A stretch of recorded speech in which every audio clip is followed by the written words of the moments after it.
Iniwasan na namin sa school at nagbiyahe na nga lang kami ni Mama papunta sa kabilang bayan. Gawa nung kukunin na namin ang result ng aking x-ray. Dini nga sa sinakyan naming jeep, maraming ang sakay na estudyante. At kilala nga din nila ako. Kaya nagtitinginan na nga lang kami. At pare-parehas kami nagkakahiyaan. Nung nakaraan nga nagpa-check up ako. Advice nga sa akin na magpa-x-ray. At nagpa-check na nga din ako ng blood sugar. Salamat sa Diyos at normal naman. Pero syempre, kailangan ko pa din ituloy ang diet ko. At nasimulan ko na. Ay baka nga kapag tinigil ko ang diet ko, pati tatay ko ay gagaya din. Eto nga at nakuha ko na ang result ng x-ray ko. At thanks God dahil normal naman ang result ng x-ray ko. Parang kita dito sa x-ray ko yung puso ko na sinugatan mo.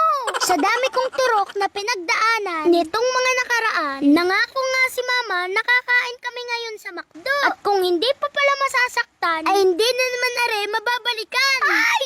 Inang ko po. Huwag kayong mag-alala guys dahil okay lang naman ako. Nagpa-check up lang naman ako para masigurado na healthy ako.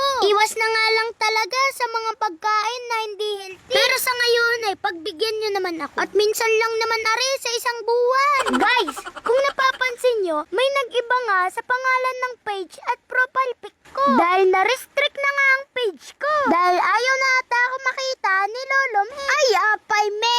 Sabi nga niya ay hindi na pwede ang vlog, ang content ay nakapokus lang sa isang bata. Ay, di ba baguhin natin? Simula ngayon, madalas nyo na nga mapapanood sa vlog ko kasama ang pamilya ko. Tamang-tama, madaming nagre-request na i-reveal ko ang mama ko. Ay, Diyos ko! Akala mo may pagka-artista yan. Madami na nga ang nakakaalam na si Atean at si Mama ay magpinsan. Pero muntik lang yun. Basta! Mahabang kwento. At di na tayo kasali doon. Andito na pala kami sa loob. At si tatay nga ay susunod daw. At sabi ko nga sa inyo, kahit diet kami ay hindi siya magpapahuli. Naka-order na nga kami diyan ni Mama. At Diyos ko po, ang pagtitiis ko naman talaga.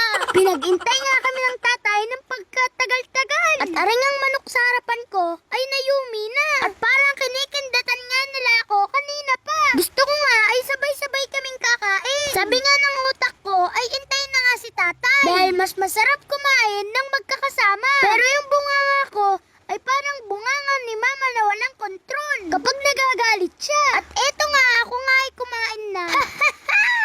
Huwag kalilimutan magpalalik and share. Salamat sa panood. Thank you, Lord.